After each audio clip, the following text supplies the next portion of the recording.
une courte vidéo pour montrer comment saisir une note vaccinale. Alors il y a deux prérequis, il faut à la fois avoir le Vidal Expert et un lecteur de QR code, de code barre. Alors dans l'absolu, ces deux choses ne sont pas absolument nécessaires, mais il va être très difficile de saisir les infos correctement sans ces deux éléments. Donc voilà, Vidal Expert et lecteur de code barre. Si vous avez un lecteur de code barre, vous assurez que ce lecteur est bien configuré parce qu'en fait il simule un clavier. Il n'est pas rare qu'il soit en QWERTY, voire dans des claviers asiatiques. Donc pour ce faire, vous pouvez prendre un bloc-notes par exemple, et puis un QR code qui traîne sur un courrier, une publicité ou n'importe quoi d'autre, et vous le scannez. De préférence un QR code qui sort du texte alphanumérique.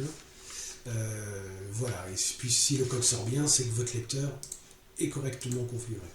Pour saisir une note vaccinale, donc on va faire édition, vaccin. Alors j'en ai déjà un, je vais le supprimer. Voilà, je fais ajouter vaccin. Voilà, là je vais cliquer, alors soit je peux rentrer les éléments à la main, mais saisir le code gating, le numéro de lot, etc., ça peut être compliqué. Et je peux à la main rechercher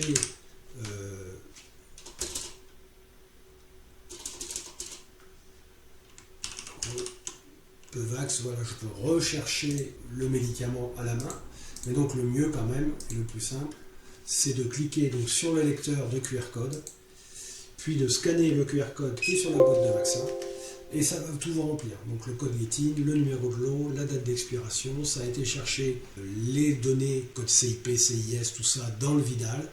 Il ne nous reste plus qu'à compléter la saisie en indiquant par exemple donc, la date d'admission, le type d'admission, si c'est une voie, alors là, je ne sais pas si ça c'est intradermique ou intramusculaire, l'endroit où on a piqué.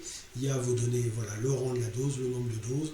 Il y a vos données à vous, on va saisir la spécialité, gynécologie critique, et quand on va enregistrer, ça va automatiquement envoyer au DMP, à moins que je coche ne pas alimenter automatiquement le DMP.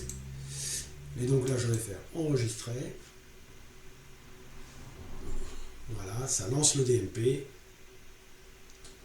et la note vaccinale a été postée, et elle apparaît ici dans ma liste, je peux la revoir.